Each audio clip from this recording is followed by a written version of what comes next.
Bismillahirrahmanirrahim. Assalamualaikum warahmatullahi wabarakatuh. Alhamdulillah hamdan katsiran mubarakan fi kama yuhibbu rabbuna wa yarda. Wassalatu wassalamu ala Rasulillah amma ba'd. Segala puji kita panjatkan kepada Allah Subhanahu wa taala yang sudah begitu banyak memberikan nikmat kepada kita. Yang paling utama nikmat Islam, nikmat iman, nikmat sehat, nikmat aman di negeri ini sehingga kita dimudahkan untuk menghadiri sebuah kajian ilmu, serta salawat dan salam kita curahkan kepada manusia terbaik yang pernah berjalan ke bumi ini, Nabi kita Nabi Muhammad Sallallahu Alaihi Wasallam, serta para istri-istrinya, para keluarganya, para sahabat, para tabi'in, para ulama hingga kita sebagai para pengikutnya sampai hari kiamat. Serta tidak lupa kita mengucapkan doa kepada saudara muslim kita yang berada di Rafah. Semoga Allah segera menghabisi musuh-musuh Islam pada Zionis-Zionis. Amin. Alhamdulillah hari ini kita kembali bertemu. Untuk hari ini agak berbeda, biasanya kita membahas kitab, tapi kali ini kita akan kajian tematik dengan judul Al-Quran Sumber Kesucian Jiwa. Dan alhamdulillah guru kita Ustaz Abdul Hamid Maretan insya Allah berada di tengah-tengah kita. Begitu Ustaz,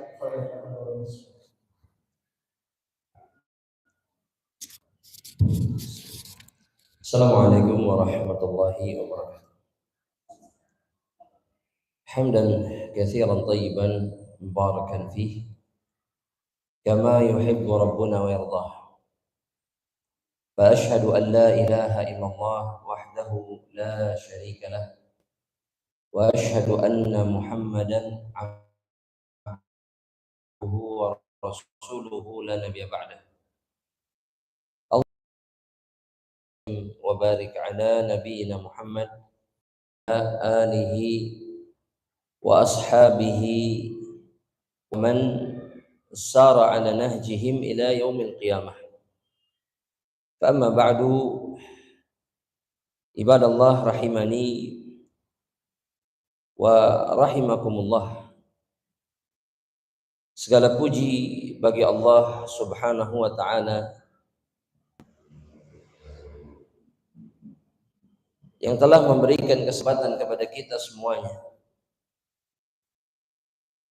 untuk bisa berada di rumah Allah, di majelis ilmu, kembali mencari dan mengumpulkan sebab-sebab yang mengantarkan diri kita masuk ke dalam surga Allah.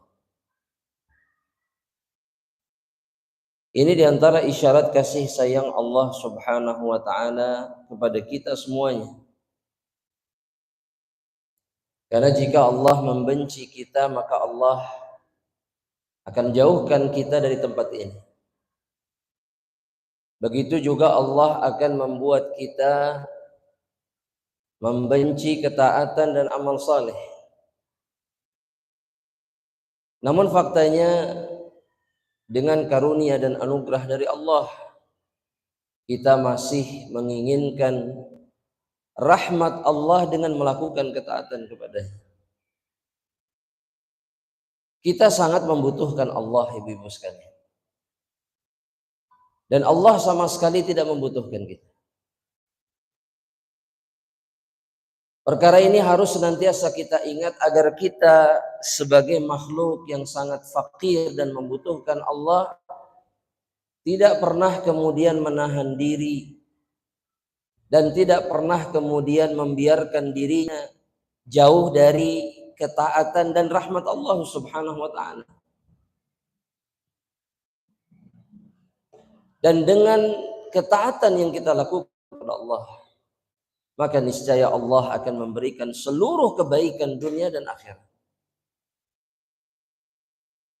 Dan di antara kebaikan dunia yang kita harapkan adalah sucinya dan bersihnya hati kita, sucinya dan bersihnya jiwa kita, sehingga kita tidak tersiksa oleh apapun dari urusan dunia. Karena sejatinya yang membuat kita tersiksa itu bukan apa yang dirasakan tubuh kita, bukan. Tapi apa yang dirasakan oleh hati dan perasaan kita? Betul tidak Ibu? Betul tidak? Iya. Seseorang bisa saja bertahan dengan seluruh rasa sakit pada tubuhnya. Tapi kemudian dia akan sangat sulit bertahan dengan rasa sakit yang sedikit di dalam hati. Makanya Allah betul-betul memberikan perhatian yang besar kepada jiwa dan hati seseorang. Sebetulnya ini bukan kajian tematik, tapi lanjutan dari kajian sebelumnya.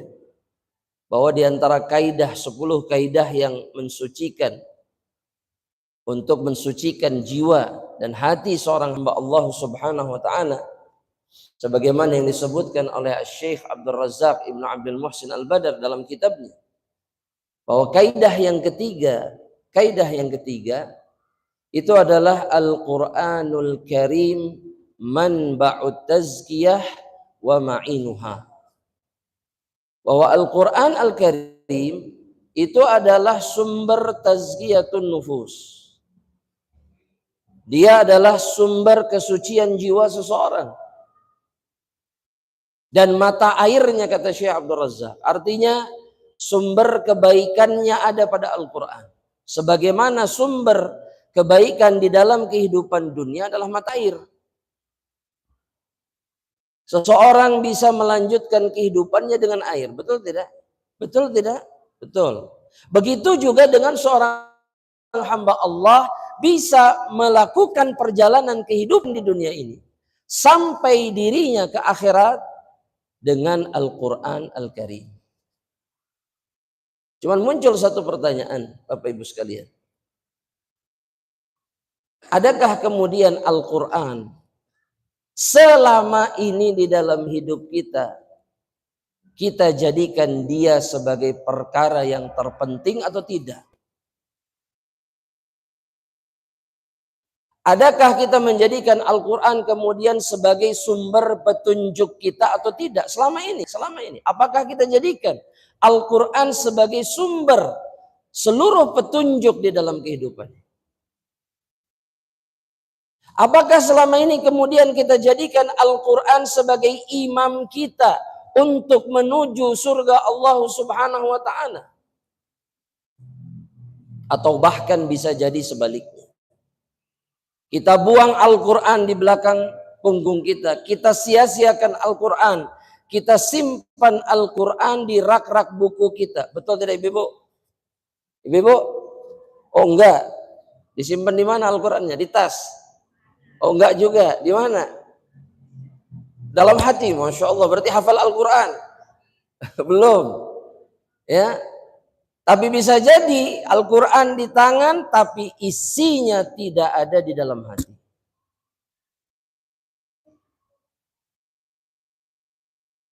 Karena kedekatan kita dengan qiraatul Quran saja, dengan membaca Al-Quran saja, sudah bisa menjelaskan hubungan kita sama Al-Quran seperti apa. Saya yakin kalau ditanya berapa kali sebulan menghatamkan Al-Quran, nggak ada jawaban. Sebulan sekali nggak ada jawaban. Itu saya yakin. Tapi mungkin ada, mungkin. Saya nggak bilang semuanya. Tapi mungkin kebanyakan dari kita ketika ditanya 3 bulan sekali menghatamkan Al-Quran masih pikir-pikir. Ada nggak ya? Berarti enggak. Sudah, nggak usah dipikir-pikir. Ya, mungkin 1 tahun sekali ketika bulan Ramadan.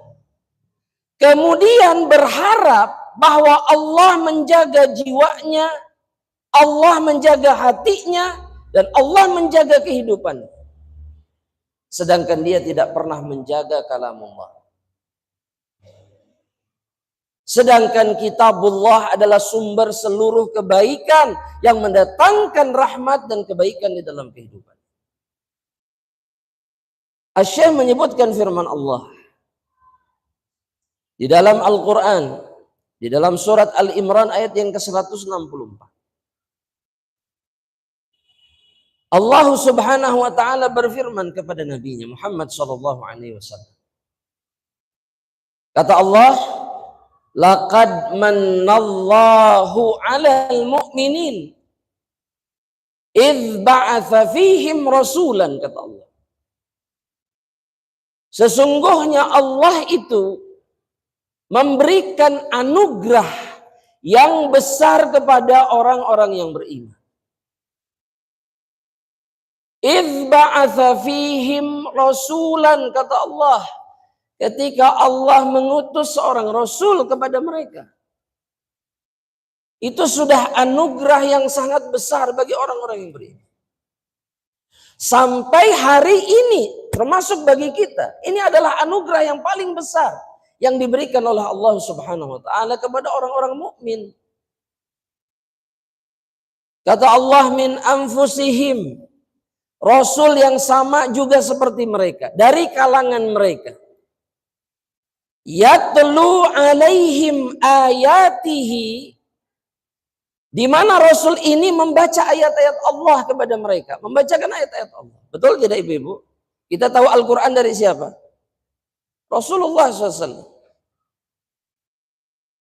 Dan Allah kemudian mengatakan, wa yuzakkihim.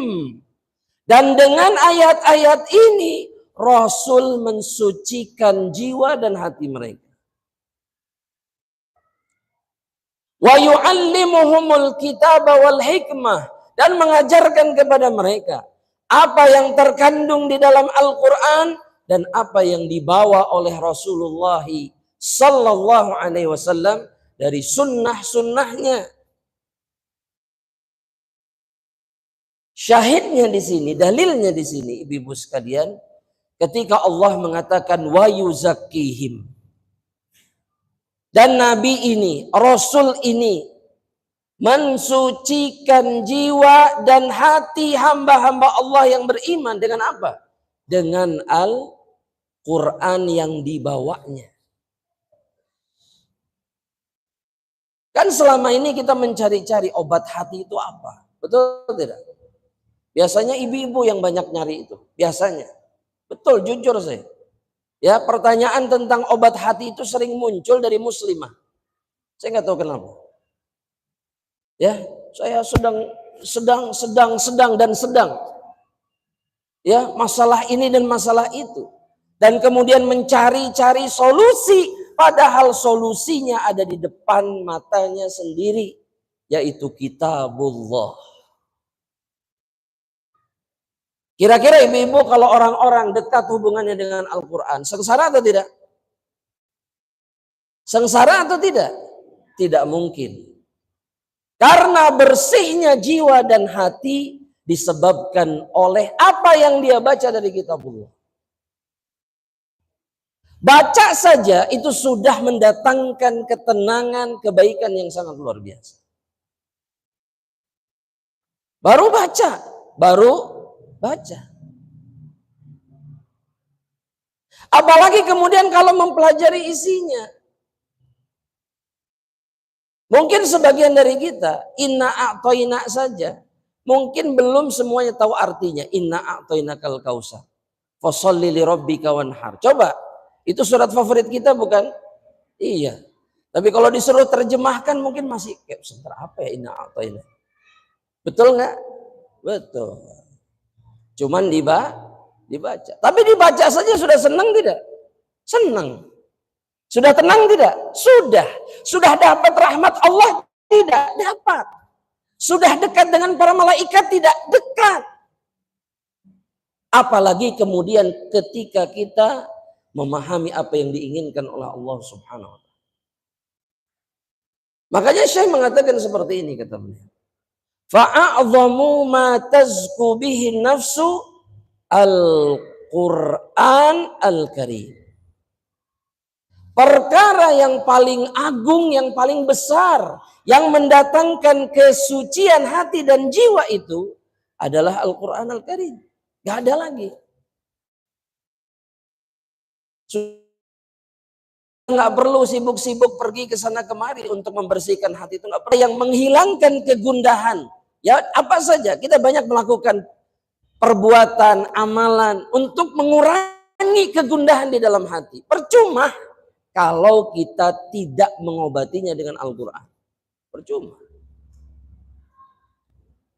Itu sebabnya kenapa orang-orang yang susah dari kalangan para sahabat hidupnya tenang.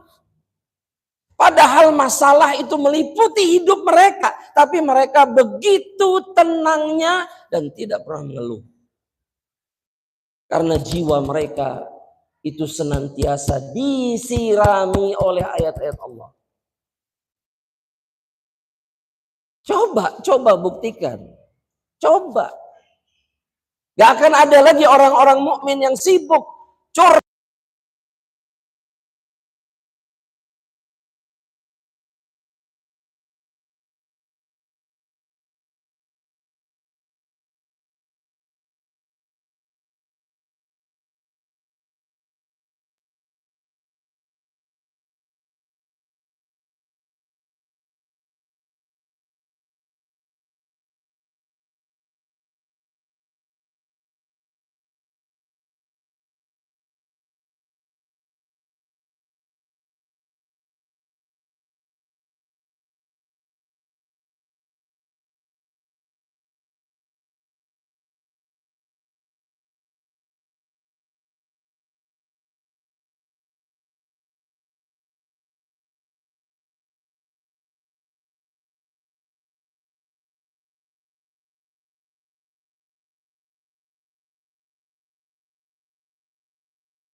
Kalau belum ketemu saya bantu. Jawabannya diungkapkan oleh sahabat Utsman bin Affan radhiyallahu anhu. Dan asar ini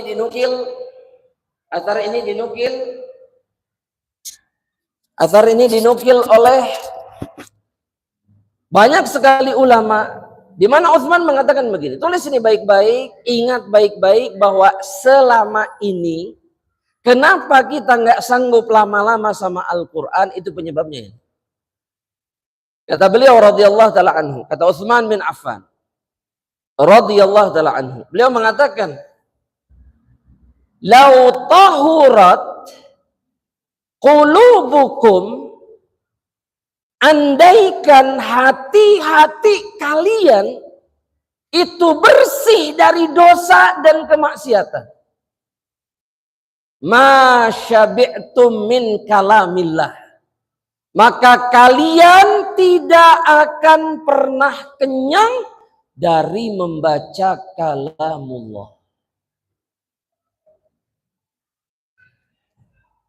Kalau hati kita bersih dari dosa, maka kalamullah adalah bacaan yang paling indah dan bacaan yang paling mendatangkan kenikmatan bagi kita. Itu pasti. Dan ini sumber masalahnya. Makanya kita nggak sanggup baca Al-Quran panjang-panjang. Kita lebih sanggup baca novel. Kita lebih sanggup baca cerita-cerita buatan manusia dibandingkan kalamullah. Kalimat yang keluar diucapkan oleh Allah sendiri. Kemudian kita tidak bisa menikmatinya. Pastikan siapapun yang banyak membaca ayat-ayat Allah, maka Al-Quran, ayat-ayat Allah akan menjadi petunjuk baginya, akan menjadi obat baginya, dan akan menjadi pemberi syafaat pada hari kiamat. Bukankah itu yang akan terjadi? Ya, kita sering dengar ayat yang menyebutkan huda wa syifa, Al-Quran itu petunjuk dan obat. Tahu, ayatnya tahu. Tapi kapan terakhir kali kita mengobati apapun yang menimpa diri kita dengan Al-Quran? Kapan? Kapan ibu-ibu? Baik itu penyakit hati ataupun penyakit fisik. Kapan terakhir mengobati penyakit-penyakit itu dengan Al-Quran? Kapan? Kapan ya? Bahkan bisa jadi tidak sama sekali. La haula wala quwata illa billah. Ya, di saat Rasul, para sahabat, kita bicara sakit fisik. Kalau sakit fisik saja, itu berobatnya pakai Al-Quran dulu. Kalau ibu-ibu pakai apa? Kalau sakit gigi? Oskadon. Kalau flu pakai apa? Neosep. Ini bukan iklan ya ibu-ibu. Ya, kalau linu-linu kaki, kalau sudah mulai linu-linu pakai apa? Neoremasil. Sudah komplit obatnya. Padahal Al-Quran adalah obat bagi orang-orang yang beriman. Bahkan sahabat itu mengobati gigitan ular dengan Al-Fatihah.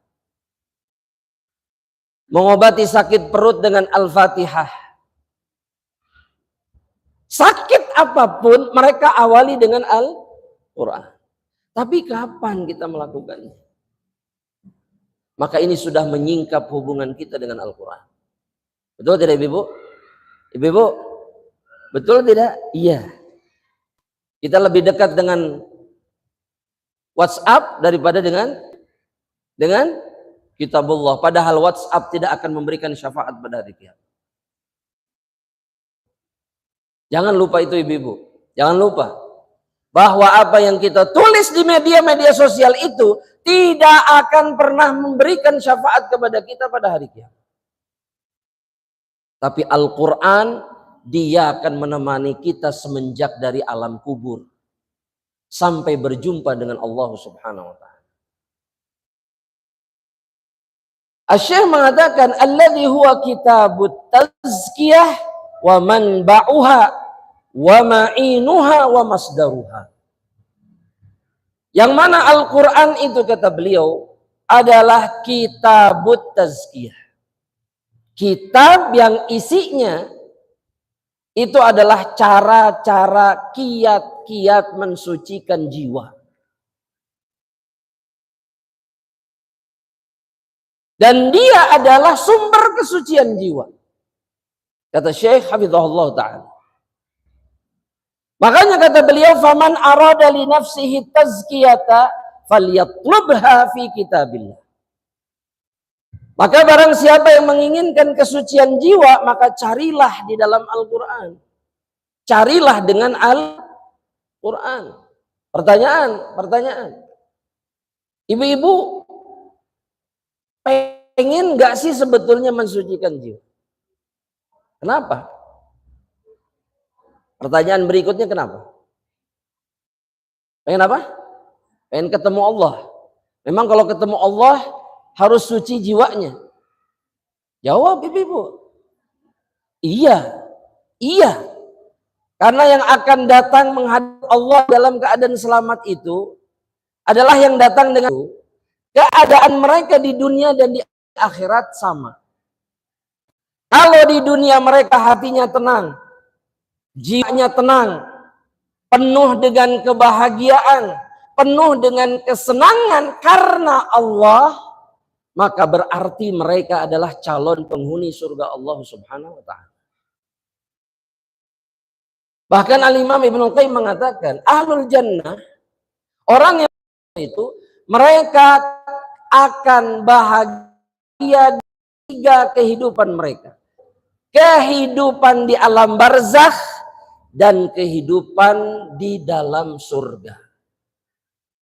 Maka dalam tiga kehidupan ini mereka pasti bahagia. Nah pertanyaannya, ibu-ibu sudah bahagia belum? Sudah tenang belum? Mau jawab bingung. Gak dijawab kumaha. Ya, ibu-ibu, betul nggak? Betul. Nggak usah dijawab, ibu-ibu. Nggak usah dijawab. Nggak usah. Ya. Cuman saya berharap mulai sekarang kita sadar bahwa semestinya ketika kita hidup di dunia ini, kita semestinya berbahagia. Jika tidak, maka berarti ada yang salah dengan hati dan jiwa kita. Dan jangan terlalu banyak berharap bahwa kita nanti ahlul jannah. Karena Allah mendatangkan kebahagiaan bagi hambanya yang berhak masuk surga. Itu semenjak hidupnya di dunia. Meskipun dia terhimpit di dalam kehidupannya dengan segala macam ujian. Dikasih musibah ini masih senyum. Kasih musibah itu masih tenang. Dikasih musibah, dia masih bisa berprasangka baik kepada Allah dan tidak pernah mengeluh. Itu ahlul jannah. Kok bisa begitu Ustadz? Karena jiwa dan hatinya bersih. Itu sebabnya kenapa kita harus suci dan bersih jiwa dan hati. Iya ibu-ibu, dipikir para sahabat itu nggak punya masalah. Masalah mereka lebih berat dari kita. Tapi mereka tidak seperti kita. Ya, kalau mereka tenang. Kalau ada masalah ke masjid, sholat. Ada musibah apapun, doa sama Allah minta kebaikan. Terus begitu. Dan melanjutkan kehidupan dengan ketenangan. Ya ibu-ibu, makanya harus bersih jiwa sama hati kita. Ya, qala Ibnu Abbas. Ibnu Abbas, siapa Ibnu Abbas? Sahabat Nabi, betul? Sahabat Nabi. Radhiyallahu taala anhuma. Beliau mengatakan, dhaminallah. Allah menjamin. Perhatikan kalimat itu. Allah memberikan jaminan. Limanit taba'al Qur'ana, bagi orang-orang yang mengikuti Al-Qur'an. Izinkan saya bertanya dulu atau bertanya lagi. Apa cirinya orang yang mengikuti Al-Qur'an? Ditulis ibu, ini ciri manusia yang mengikuti Al-Quran. Yang pertama, ayatnya dibaca terus menerus. Yang kedua, kandungan maknanya difahami. Jadi bukan dibaca saja, difahami. Dicerna apa maksudnya dari ayat-ayat Allah. Yang sering kita kenal dengan tadabbur. Yang ketiga, orang-orang yang mengikuti Al-Quran itu kemudian mengamalkan apa yang mereka ketahui dari Al-Quran. Inilah manusia yang disebut sebagai pengikut Al-Quran. Suka baca, suka tadabbur, dan suka beramal. Baik. Kata Ibnu Abbas, Allah memberikan jaminan kepada mereka yang mengikuti Al-Quran. Apa jaminannya? Bahwa mereka mengikuti Al-Quran tidak akan pernah tersesat dan tidak akan pernah sengsara. Coba saya di bukunya ada, tapi saya ingin bertanya sama ibu-ibu dulu. Ada nggak sih Allah berjanji kayak gitu? Nah, tinggal dicari di mana. Ayat berapa, surat apa? Ayo ibu-ibu. Surat apa? Yang keras. Al-Baqarah ayat berapa? Ayo ayat berapa? Sebentar. Ini gak kedengeran semuanya. Ada yang bilang Al-Baqarah, betul? Ayat berapa? Gak kedengeran. Ayat 9. Ayat kedua. Baik, ayat kedua. Itu dulu kita lihat. Alif Lam Mim. Apa lanjutannya? La raiba fi hudal lil muttaqin. Adalah ayat yang jelas-jelas menyatakan Ayo, saya tunggu nih Ibu. Al-Baqarah 121. Ayo baca Bu, apa ayatnya Bu? Gak apa-apa, baca Ibu.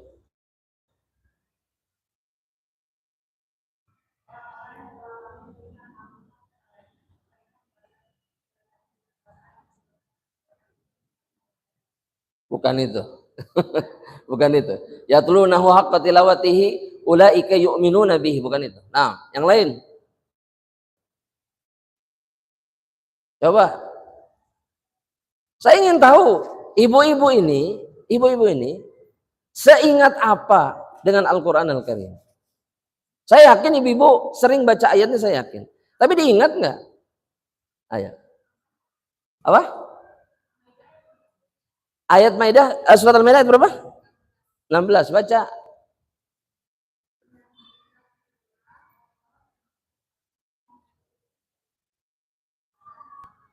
Nah, bahasa Arabnya apa itu? Bahasa Arabnya apa? Ayatnya apa? Dibaca ayatnya.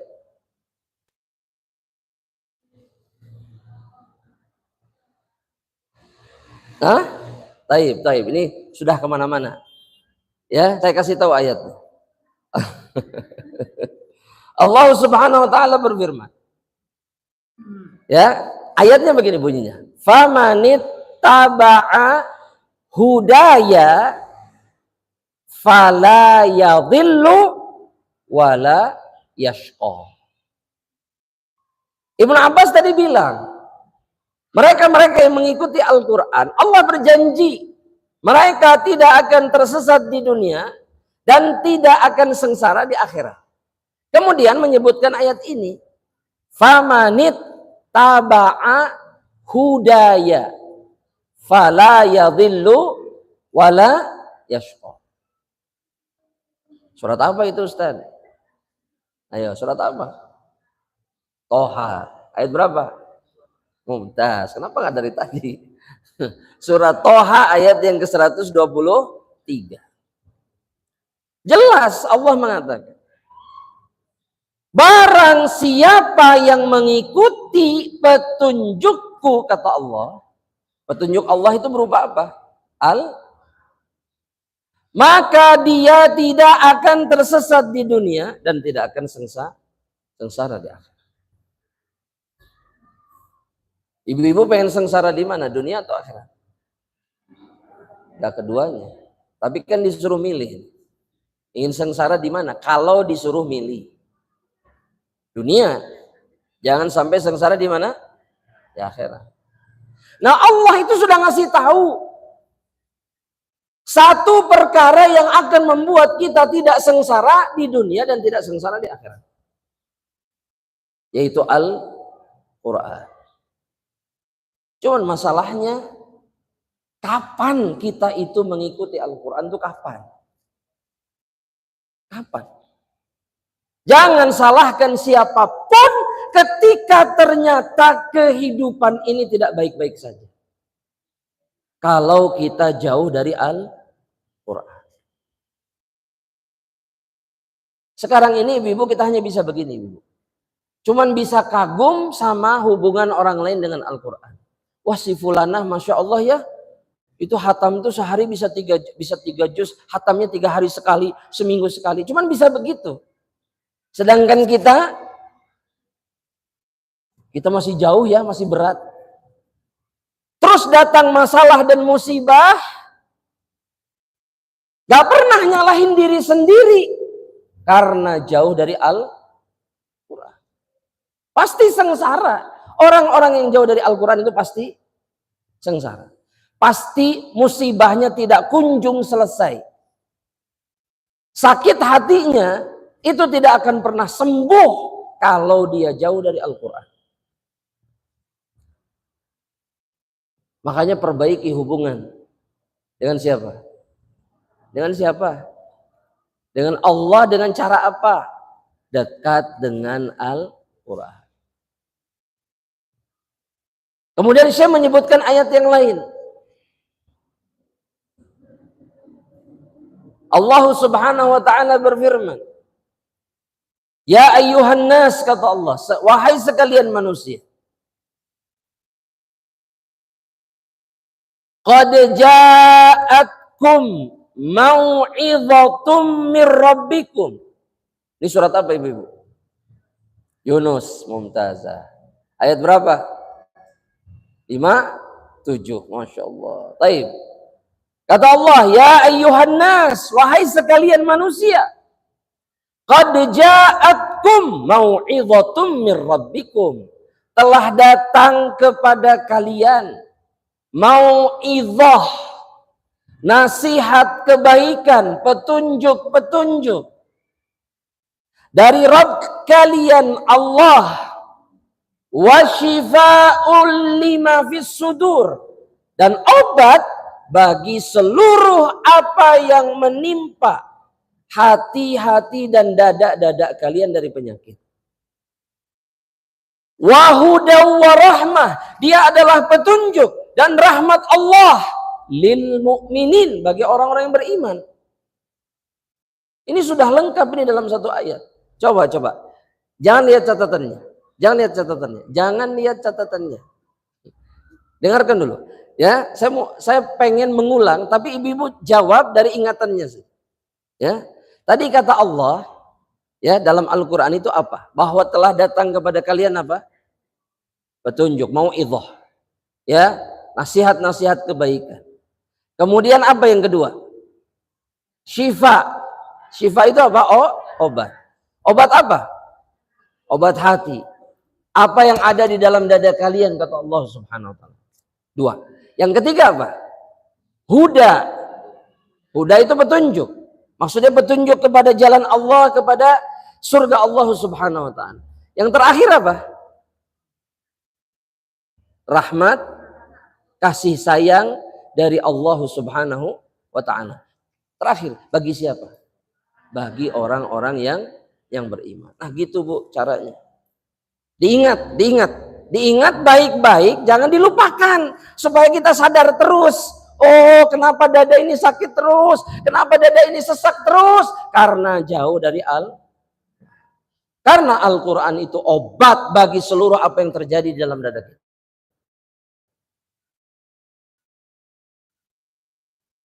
Iya, jangan mengeluh. Minum obatnya. Ya, ibu-ibu minum obat, jangan lupa. Minum obat yang menyembuhkan seluruh penyakit hati dan penyakit jiwa. Obatnya adalah Al-Quran. Pasti bahagia. Mau suami kemana, mau anak kemana, hati tenang. Diuji kan? Diuji dari ibu, iya. Tapi hati harus tetap karena begitulah keadaan ahlul jannah di dunia.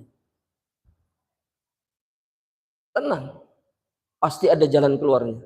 Pasti ada pertolongan Allah. Pasti ada kebaikan yang datang. Itu yang selalu muncul dalam hatinya orang-orang yang beriman, yang dekat dengan Al-Quran. Kita lanjutkan ibu-ibu.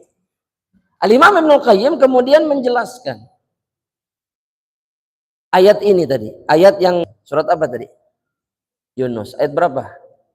57. Ingat? Dicatat? Dicatat nggak? Oh, alhamdulillah. Tulis di bawahnya. Al-Imam Ibnul Qayyim rahimahullah ta'ala dalam kitabnya Zadul Ma'ad. Dalam kitabnya apa? Zadul Ma'ad.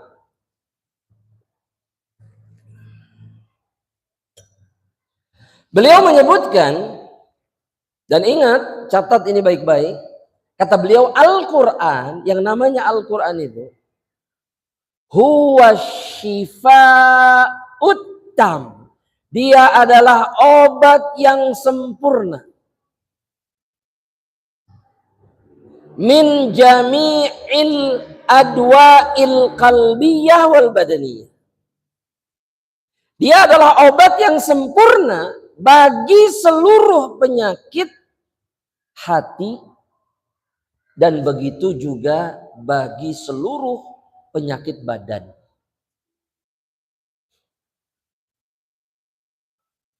Semuanya. Ya. Dan saya yakin kita hampir tidak pernah berobat, atau kalau dalam bahasa Islamnya istishfa, berobat dengan Al-Quran ketika badan kita sakit. Saya yakin yang kita ingat pertama kali pasti obat apa namanya, obat medis, betul? Iya. Sakit kepala itu ibu-ibu di tasnya saja sekarang mungkin sudah ada banyak obat. Ada sakit kepala, ada rematik, ada wah inilah kalau gigi sakit, pokoknya di mana tempat ada yang sakit ini obatnya langsung. Ya, ya mungkin nggak semua, tapi saya yakin ada. Betul Bu? Iya. Di rumah lebih lengkap lagi kayak apotek. Iya, lebih lengkap. Buat si kakak, si dede, si ayah dan seterusnya. Tapi nggak pernah ingat bahwa ada obat yang sempurna lebih dari itu semua. Yaitu Al-Quran. Al-Quran bukan obat hati saja, tapi dia pun obat tubuh. Nah itu yang dimaksud sama Nabi dengan ruqyah. Ruqyah itu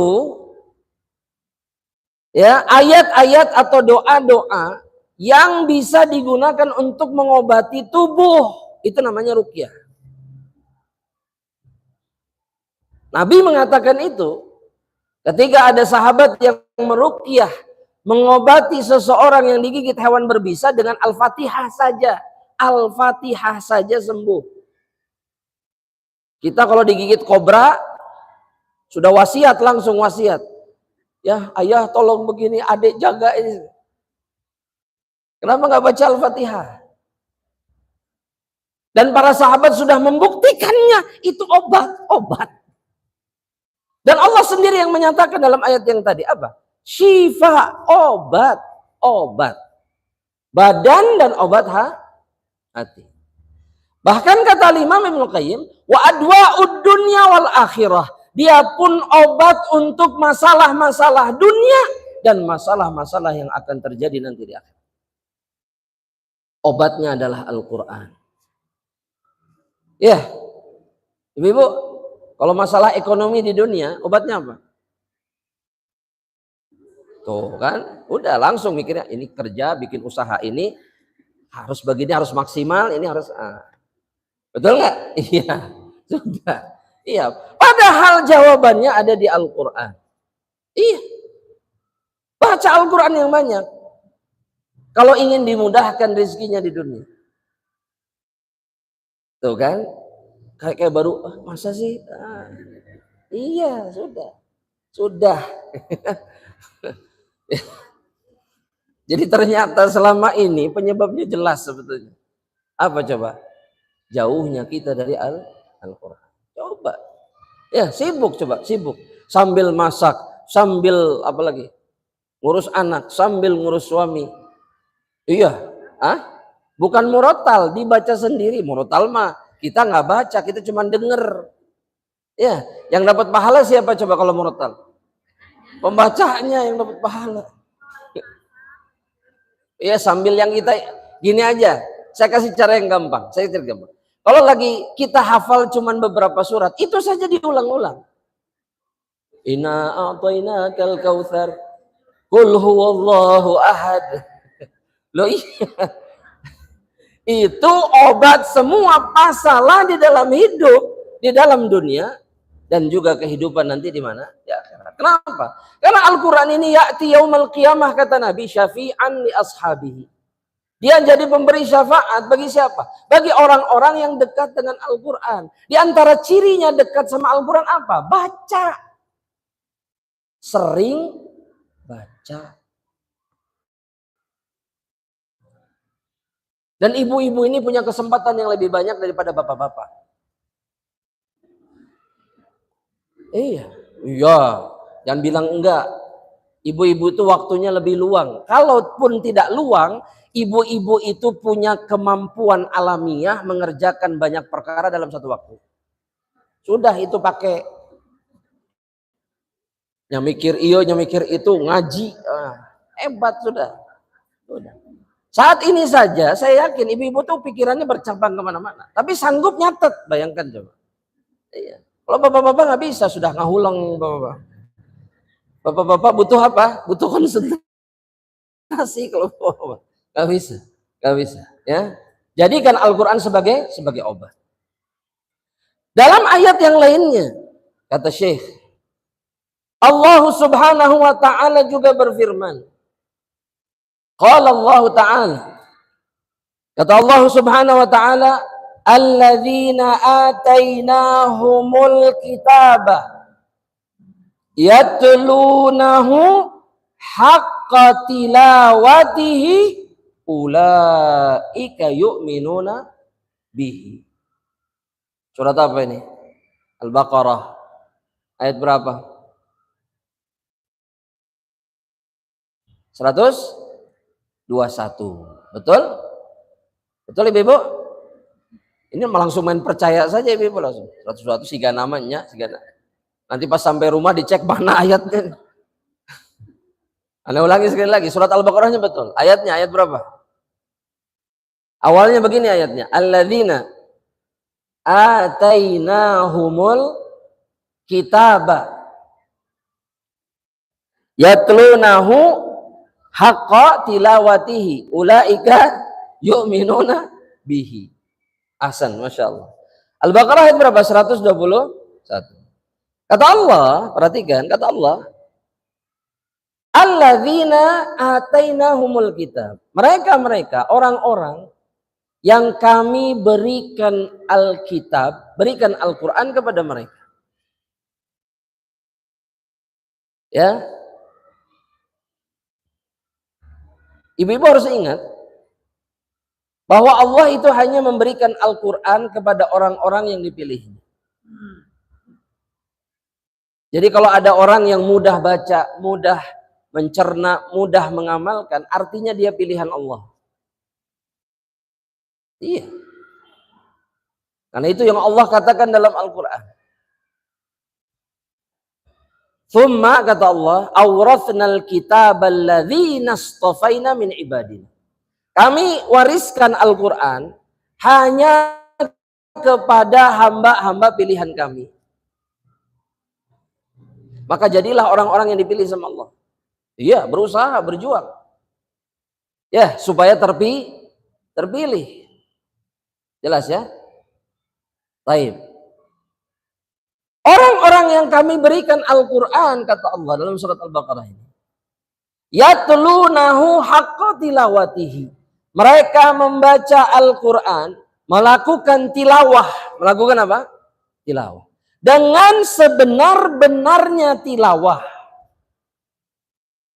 Dan mereka beriman kepada Allah, kepada ayat-ayat. Asy-Syaikh mengatakan begini, wa tilawatul kitab haqqat tilawah. Yang dimaksud oleh Allah dengan tilawah, dengan sebenar-benarnya tilawah adalah seperti ini. Catat. Yang pertama, wa takunu biqiraatihi wa hifdhihi. Baca dan menghafal. Baca dan menghafal. Yang berat yang mana? Baca atau hafal? Ini sepakat begini Ibu. Ya, tapi pertanyaannya begini dari saya. Emang berusaha menghafal? Iya, gak selesai-selesai. Emang segitunya Al-Quran? Taib. Supaya ketemu jalan keluarnya. Saya mau tanya, bukankah Allah yang mengatakan dalam Al-Quran, walaqad yassarna hadzal qur'ana lidzikri fahal min mudzakir? Bukankah kami sudah mudahkan Al-Quran untuk diingat? Adakah orang yang mau mengingat, kata Allah? Kenapa tuh? Susah amat, berarti ada masalah tidak? Nah, masalahnya harus diselesaikan. Jadi jangan begini. Jangan punya stigma Al-Quran THC. Enggak ada yang susah. Al-Quran itu enggak susah untuk dihafal. Yang susah itu menjaga hafalan dan mengamalkan, itu yang susah. Kalau ngafalinnya harusnya gampang. Tapi saya sudah tua. Mau setua apapun Allah mudahkan Al-Quran untuk diingat. Itu di negara-negara Arab itu yang ngafalin umur 60, 70 banyak. Hatam selesai. Sampai jadi hafidh Al-Quran. Berarti bukan masalah apa? Usia. tapi ada masalah di dalam dada dan jiwa kita. Makanya susah Al-Quran itu nempel di kepala. Sudah, di situ dulu aja. Yang berikutnya, wa fahmihi wa tadabburihi. Yang dimaksud dengan tilawah, dengan sebenar-benarnya tilawah adalah dengan memahami kandungannya dan tadabbur, mentadabburinya. Wal amali bihi, dan yang terakhir adalah mengamalkannya. Kama fassarahu dzalika as-sahabatu wat tabi'un. Sebagaimana yang ditafsirkan para sahabat dan oleh para tabi'in. Itu yang dimaksud dengan tilawah, dengan sebenar-benarnya tilawah. Ya.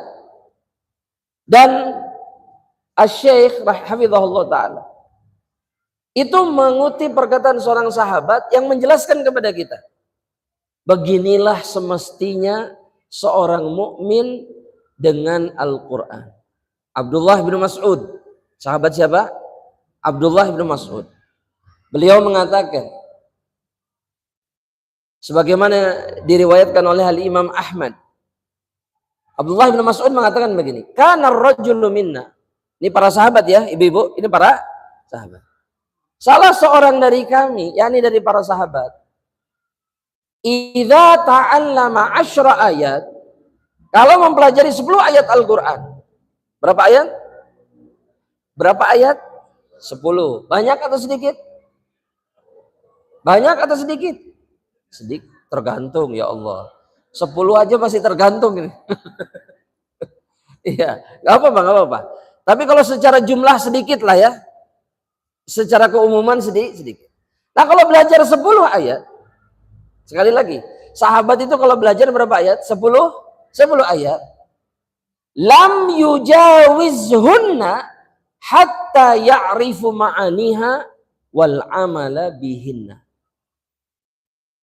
10 ayat ini nggak akan dilewat oleh mereka. Misalkan alif sampai yang ke-10. Sampai faham maksudnya, bisa mengamalkan isinya. Nah ini yang dimaksud dengan tilawah haqqat tilawah. Bertilawah dengan sebenar-benarnya tilawah.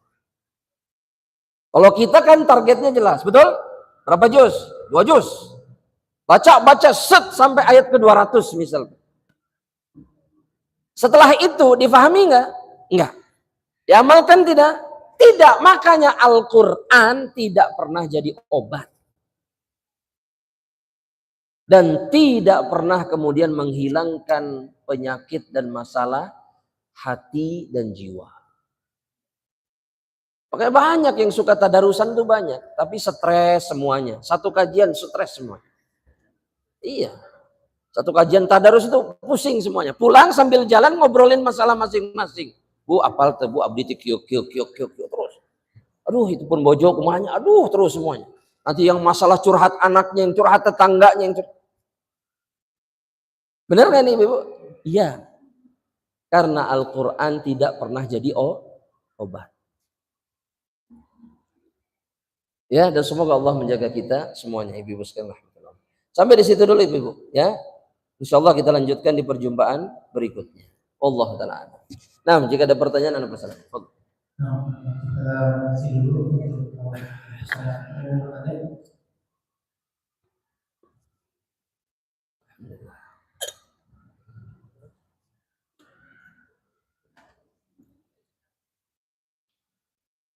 Kalau nggak ada pertanyaan, saya yang bertanya.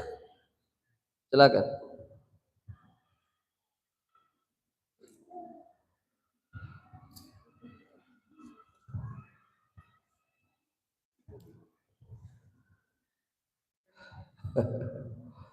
Ayo silakan kalau ada yang bertanya. Allah.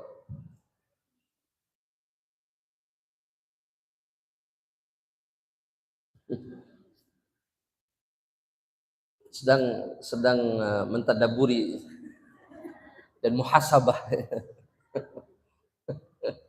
Baik, pertanyaan dari saya.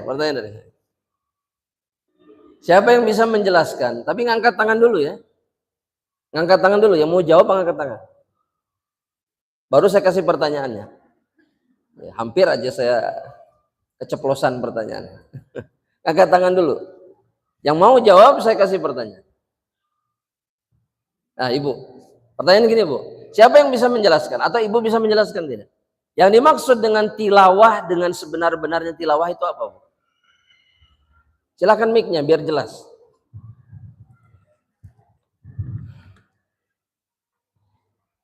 Ya boleh bekerja sama, boleh, nggak ada masalah. Boleh.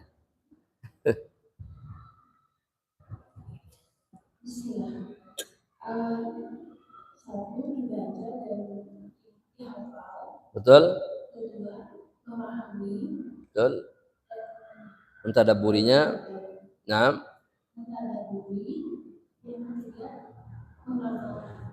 Mengamalkan. Ahsan, betul. Barakallahu fiik. Ya, betul Bu, betul. Sudah betul, Ibu sudah betul ya. Alhamdulillah. Oh, dapat hadiah katanya. Dapat hadiah, alhamdulillah. Dapat hadiah, alhamdulillah. Ya, pertanyaan berikutnya. Kalau udah ada hadiah, ngangkat tangannya lebih semangat insyaallah. Ngangkat tangan dulu, silakan. Siapa yang mau jawab? Ya, siapa yang mau jawab? Silakan. Siapa yang mau jawab angkat tangan. Pertanyaan kedua nih. Ayo. Ada baik. Pertanyaan yang kedua. Ya. Sebutkan ya, apa yang dijanjikan sama Allah dalam surat Thaha ayat yang ke-123. Dan kemudian dijelaskan oleh Ibnu Abbas. Silakan. Maksudnya apa? Allah menjanjikan bahwa itu tidak akan sesat di dunia. Betul. Dan dia tidak sesat. Ahsan, barakallahu fiik. Ayat Al-Qur'annya bagaimana bunyinya? Famanit taba'a fala yadillu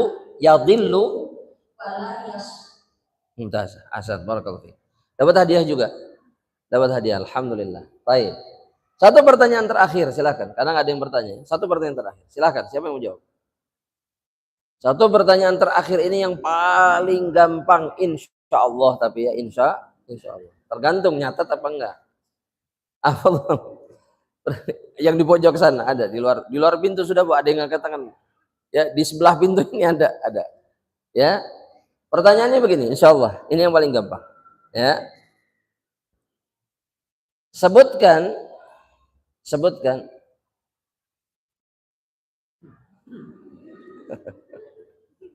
sumber kesucian jiwa yang paling besar, yang paling agung, yang paling luar biasa. Waduh, wah gampang bisa. Apa jawabannya?